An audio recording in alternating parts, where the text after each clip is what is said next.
జరిగిందేదో జరిగిపోయింది. తమ్ముడొస్తే గానీ లక్ష్మీ నరసింహస్వామి యాగం చేయనని వాయిదా వేస్తూ వచ్చావు. మొక్కు తీర్చుకోవాల్సిన సమయం వచ్చింది. వెంటనే యాగం జరిపించు రాజారాం. తప్పకుండా చేస్తాను గురుగారు. తదాస్తు.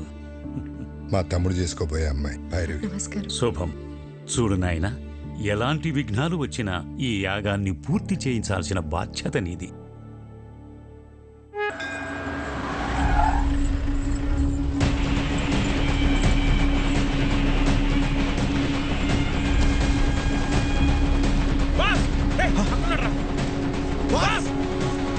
ఓకే మాస్, మళ్ళీ కలుస్తా. సరే బాస్. బాస్, ఆ బిహారీ గ్యాంగ్ మన ఇంటి మీద అటాక్ చేసింది మీకోసం కాదు బాస్, మరి మీ అన్నయ్య కోసం.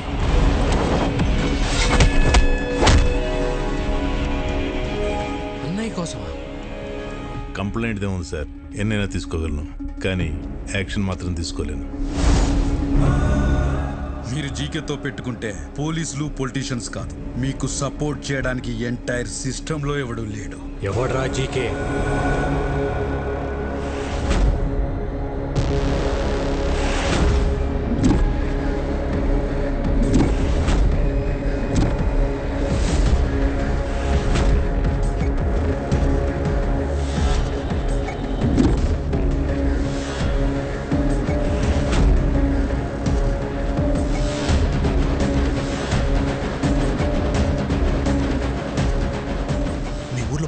ఉన్నారంట బాస్, వాడు అల్లుడు ఈ జీకే.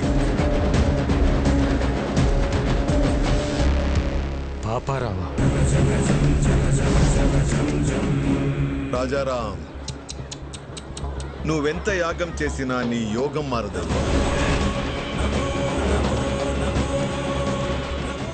ఎందుకంటే నీ తలరాత ఈ నరసింహుడి చేతిలో లేదు, నా అల్లుడు జీకే చేతిలో ఉంది. నీ చుట్టూ ఉన్న ఈ కెమెరాలు నువ్వు చేసే ఈ యాగాన్ని కవర్ చేయడానికి రాలేదు. నువ్వు చెప్పే ఒక్క మాట, ఆ ఒక్క మాట కోసం ఎదురు చూస్తున్నాయి. మన వాళ్ళు చంపడానికి ఆల్రెడీ గ్యాంగ్ దించారండి బాస్, ఎప్పుడు ఎటు నుంచి అటాక్ చేస్తారో ఎవరికి తెలియదు. ఆ మాట చెప్పకపోతే నీ చావు ఎటువైపు నుంచి వస్తుందో నీకు తెలియదు, అది ఎంత భయంకరంగా ఉంటుందో నాకు తెలియదు. యాగం జరిగే చోట పంచభూతాలు కదిలొస్తాయి. అవి నా చుట్టూ ఉన్నంత వరకు మీరెవ్వరూ ఏం చేయలేరు. ఓ, నిన్ను కాపాడడానికి భూమి చీలుతుందా, ఆకాశం కూలుతుందా, నీరు ముంచేస్తుందా, గాలి ఆర్పేస్తుందా? అవసరమైనప్పుడు అన్నీ కలిసి ఉగ్ర రూపంగా మారతాయి. ఇక్కడ మంగళవాద్యాల సౌండ్ తప్ప ఇంకో సౌండ్ వినిపించకూడదు. ఎవడి మీద డౌట్ వచ్చినా వాడిని వదలద్దు. నా కొడుకులు మనల్ని టచ్ చేసే లోపే వాళ్ళని లేపేయాలి. దాని పేరే నరసింహ అవతారం. రావాల్సినప్పుడు ఏదో ఒక రూపంలో చీల్చుకుని వస్తాడు.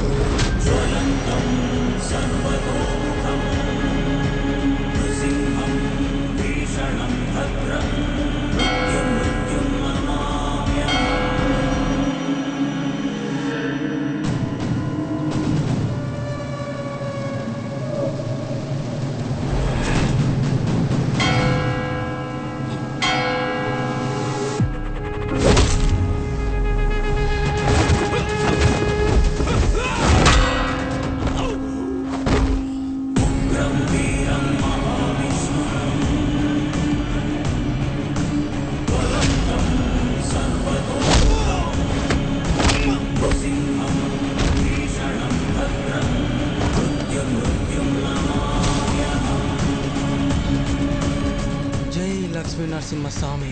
బాస్, అన్నయ్య బాబాయ్ సేఫ్, వదిన వాళ్ళు ఎక్కడున్నారో తెలియట్లేదు బాస్.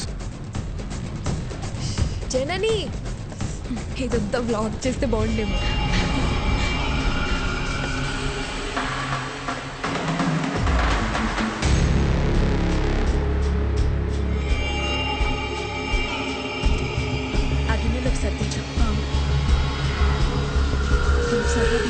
అన్ని కొలత ప్రకారమే వేశాంగా, సరిపోతుంది. వదినా, తొందరగా యాగం దగ్గరికి వెళ్ళండి, పూర్ణవతి టైం అయింది. పని కావలేదు, ప్రసాదాలు చేసేవాళ్ళు కూడా రాలేదు, టైం లేదు. నేను చూసుకుంటా, వెళ్ళండి వదినా, నేను చూసుకుంటా కదా, మీరు వెళ్ళండి వెళ్ళండి వెళ్ళండి, తొందరగా వెళ్ళండి.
గుర్తుపట్టకూడదు.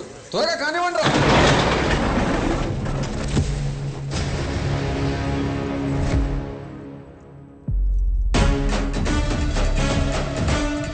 రేయ్, ఏ సైడ్ రా?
Brother of Rajaram. రాముడికి లక్ష్మణుడు హనుమంతుడు అని ఇద్దరుంటారు. ఆ ఇద్దరిని కలిపితేనే నేను. రేయ్, అమాయకంగా ఉన్నాడు, బెదిరిస్తే వంగుతాడు, మంచోళ్ళ ఉన్నాడు, భయపెడితే లొంగుతాడు, ఒంటరిగా ఉన్నాడు, తల దించుతాడు అనుకుంటే తప్పు. ఆయనకు ఒక తమ్ముడున్నాడు, అన్నంటే పిచ్చున్నాడు. వాడు మాటిస్తే నిలబడతాడు, కాదంటే కలబడతాడు, బెదిరిస్తే తిరగబడతాడు, భయపెడితే చంపేస్తాడు. ఏదో మాట చెప్పు అని తిరుగుతున్నారంట. చిన్నప్పుడు ఒక లైసెన్స్ కోసం నీ గోడౌన్ తగలబెట్టి తీసుకెళ్ళినోడిని. అలాంటిది నా అన్న జోలికొస్తే వాడిని, వాడి సామ్రాజ్యాన్ని నిలబెట్టి తగలబెట్టేస్తా. చెప్పు నీ అల్లుడు జీకేకి.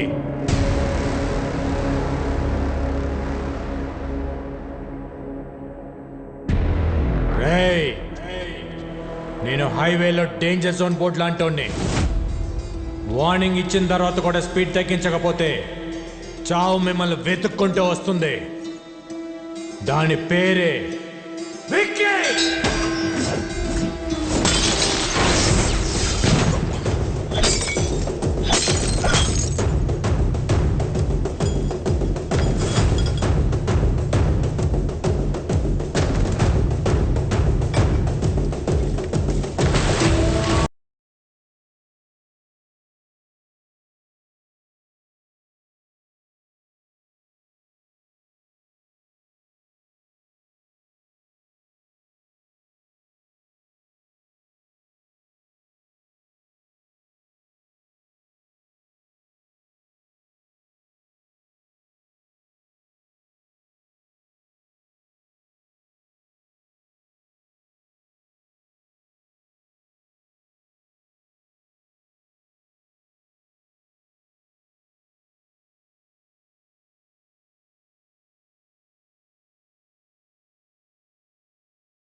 అల్లుడు వాడికి తమ్ముడున్నాడని నాకెందుకు చెప్పలేదు?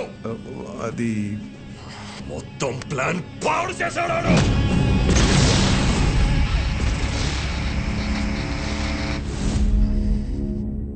చిన్న వయసులోనే పారిపోయాడు. ఇలా తిరిగి వచ్చి భయపెడతాడని నేను ఊహించలేదు. వాడు తమ్ముళ్ళ లేడు, డామినేటర్లా ఉన్నాడు. వాడి బలమేంటి, బలహీనత ఏంటి, బ్యాక్గ్రౌండ్ ఏంటి, నెట్వర్క్ ఏంటి, అన్న మీద అంతటి ప్రేమేంటో తెలుసుకో. నువ్వేం చేస్తావో, ఎక్కడికి వెళ్తావో నాకు తెలీదు. మళ్ళీ వాడి మొత్తం డీటెయిల్స్ తోనే నువ్వు నాకు కనిపించు. Okay sir. రాజారాం గారు, నీకేది ఏమైంది సార్? అనాథాశ్రమం కేసులో బెయిల్ క్యాన్సిల్ అయ్యే అవకాశం ఉంది. ఒకవేళ అదే గనక జరిగితే మీరు జైలుకి వెళ్లాల్సి వస్తుందేమో. ఏమండి, మీరు ఒకసారి వెళ్ళి జడ్జి గారిని కలిసి రండి. పదం లాయర్ గారు.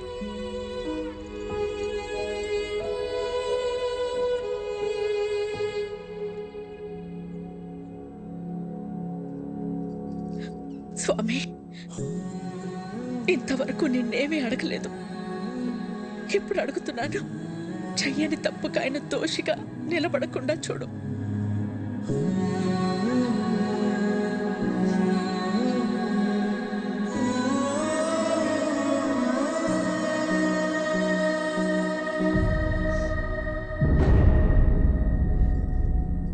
కనపడకుండా కన్నీళ్లు దాచగలవు, కానీ ఆ కళ్ళలో బాధ దాచలేవు. ఏం లేదు విక్కీ. ఇంకా నన్ను దూరం చేయకపోతున్నా. అన్నయ్యకు తమ్ముళ్ళ కాదు, తల్లి కొడుకులా అడుగుతున్నా. జీకే అన్నయ్య వెనకాల ఎందుకు పడుతున్నాడు?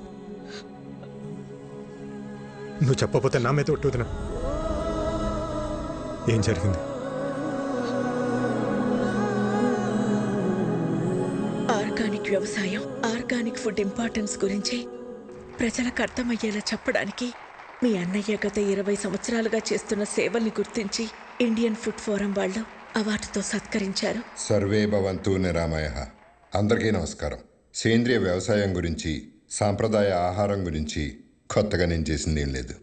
మన ఋషులు ఏనాడో రాసిపెట్టారు. అది మన దేశ సంపద. ఈ రోగాలు మన పచ్చని పొలాల్లో మొదలవుతాయి. ఆధునిక వ్యవసాయంలో మనం వాడుతున్న రసాయనాలు మనలోకే వచ్చి చేరుతున్నాయి. అందుకే మన బాడీలో బ్లడ్తో పాటు డిజీజెస్ కూడా ఓ పార్ట్ అయిపోయాయి.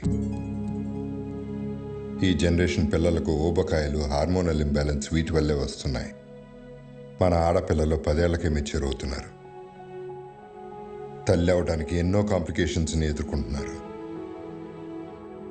మన తల్లి ఆరోగ్యం పాడైతే నెక్స్ట్ జనరేషన్స్ పాడైనట్టే. స్వచ్ఛమైన ఆహారం, మంచి బంధాలు ఈ రెండే మనిషిని కాపాడతాయి. సర్వే జనా సుఖినో భవంతు. రాజారాం గారికి ఇండియన్ ఫుడ్ ఫోరం తరపున the best healthy food award ఇచ్చి సత్కరించుకోవడం మనందరి అదృష్టం. సరిగ్గా అదే సమయంలో ఎక్స్పోర్ట్కే కాదు, ఇండియాలో కూడా మ్యానుఫ్యాక్చర్ చేయకుండా ఉండాలని రికమెండ్ చేస్తున్నాను. మీ అన్నయ్య ఇచ్చిన రిపోర్టు వల్ల జీకే ప్రోడక్ట్స్ కొన్ని బ్యాన్ అయ్యాయి. జీకే బ్రాండ్ నేమ్ మార్చి అవే ప్రోడక్ట్స్ ని మళ్ళీ అమ్మడం మొదలు పెట్టాడు. ఒకరోజు మీ అన్నయ్య అరేంజ్ చేసిన ఆర్గానిక్ ఫుడ్ ఎగ్జిబిషన్ లో పాపారావు పర్మిషన్ లేకుండా తన అల్లుడు GK fake food organic stall పెట్టాడు. These are not organic, they chemical products. అసలు ఈ స్టాల్ ఎవరు పెట్టనిచ్చారు? Where is entry pass? Rajaram, ఒక్క నిమిషం లేటుగా వచ్చేసరికి అబ్బాబ్బాబ్బా. మేనేజర్ చెప్పొచ్చు కదా, ఇది బయట వాళ్ళది కాదు, మన పాపారావు గారిదని. నీ కల్తీ మారలేదు, నువ్వు మారలేదు. జీకే బ్రాండ్స్ నీలా నాలా కాదు, ఇంటర్నేషనల్. మీ అన్నయ్య జీకే ప్రోడక్ట్స్ లో ఉన్న కల్తీని మీడియా ముందు బయట పెట్టారు. పర్మిట్ చేసిన కెమికల్స్ ని ఎక్కువ మోతాదులో కలుపుతున్నారు. ఈ జీకే ఫుడ్స్ వల్ల ఎంతో మంది జీవితాలు కోల్పోతున్నారు. GK foods are dangerous. Say no to GK foods. Eat food, not chemicals. GK foods are bad. మీ అన్నయ్య ఇచ్చిన స్టేట్మెంట్ వల్ల జీకే షేర్స్ పడిపోయాయి. జీకే గ్రూప్ తో ఇంటర్నేషనల్ కొలాబరేషన్స్ ఆగిపోయాయి. ఎవిడెన్స్ నా దగ్గర ఉన్నాయి అన్న మీ అన్నయ్య మాటతో జీకేలో భయం మొదలైంది. దాంతో పాపారావుని హోటల్ మీదకి పంపించి మీ అన్నయ్యని బెదిరించాడు. భోజనం చేసే వాళ్ళని అర్ధాకలతో లేపడం సంస్కారం కాదని నీకు తెలీదా? చూడు, మర్యాదగా జీకే ఫుడ్స్ గురించి నువ్వు ఇచ్చిన స్టేట్మెంట్ ను మాకొచ్చిన రాంగ్ ఇన్ఫర్మేషన్ వల్ల ఇచ్చానని ఒప్పుకుని మీడియా ముందుకెళ్ళి జీకే ఫుడ్ ఈస్ గుడ్ అని ఒక్క మాట చెప్పే, లేకపోతే చాలా కోల్పోతా. నేనెన్ని కోల్పోయినా నీ అల్లుడి విషయాన్ని మంచి ఫుడ్ అని ఎప్పటికీ చెప్పను. జనానికి జీకే విషమమ్ముతున్నాడని నువ్వు బాగానే తెలుసుకున్నావు, కానీ జీకేలో ఎంత విషముందో ముందు ముందు తెలుసుకుంటా. ఆ టైంలోనే జనని పెళ్లి కుదిరింది. ఇంట్లో ఏ శుభకార్యం జరిగినా మన సుఖీభవ హోటల్ నుంచి అనాథాశ్రమానికి భోజనం పంపించడం మా ఆనవాయితీ. అలా పంపించిన భోజనం తిన్న పిల్లలు తీవ్ర అస్వస్థతకి గురయ్యారు. ఎలా జరిగిందో తెలియదు, కానీ ఫుడ్ పాయిజనింగ్ జరిగింది. Sister, increase oxygen line. Okay sir.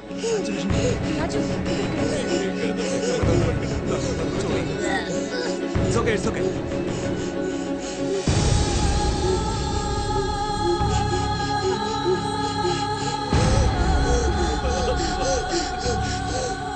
ఆ కారణం చూపించి అధికారులతో కుమ్మక్కై సుఖీభవ హోటల్స్ అన్నిటి మీద రైడ్ చేయించి నకిలీ సరుకులు తనే పెట్టించి సుఖీభవ హోటల్స్ మూతపడేలా చేశాడు. అనాథ పిల్లల అనారోగ్యానికి కారణమయ్యారని మీ అన్నయ్యని అరెస్ట్ చేయించాడు.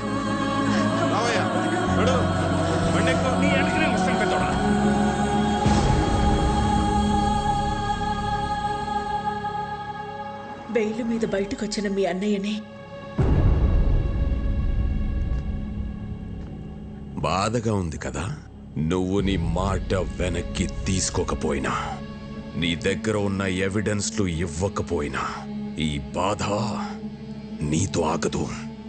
నీ ఫ్యామిలీలో ప్రతి ఒక్కరికి ఇస్తా. టోటల్గా నీ లైఫ్లో హ్యాపీనెస్ లేకుండా చేస్తా. రేయ్, భయపడేవాడినే అయితే నీ లైసెన్స్ ఆపేవాడినే కాదు. నేను జైలుకి వెళ్తే మహా అయితే నా పరువు పోతుంది. భయపడి మిమ్మల్ని ఇలాగ వదిలేస్తే జనాలు ప్రాణాలు పోతాయి. నా పరువు కంటే నాకు జనాల ప్రాణాలే ముఖ్యం. దాంతో జీకే జనని ఎంగేజ్మెంట్ క్యాన్సిల్ అయ్యేలా చేశాడు. రండి బాబు గారు, నమస్కారం. రండి, కూర్చోండి. కూర్చోడానికి రాలేదండి. ఏమైందండి? మీ హోటల్ మూతపడితే మాకు వ్యాపారాలు ఉన్నాయి కదా అని సర్దుకున్నాను. మీరు అరెస్ట్ అయినప్పుడు కూడా సొసైటీలో పెద్దవాళ్ళ మీద కేసులు కామన్ కదా, బయటపడతారులే అనుకున్నాను. కానీ ఇప్పుడు కోర్టులో విట్నెస్లు మీకు ఎగ్నెస్ట్గా ఉన్నాయండి. శిక్ష పడితే మీరు దోషి అవుతారు. అందుకే ఈ ఎంగేజ్మెంట్ క్యాన్సిల్ చేస్తున్నా అని చెప్పడానికి వచ్చానండి. ఉంటాను.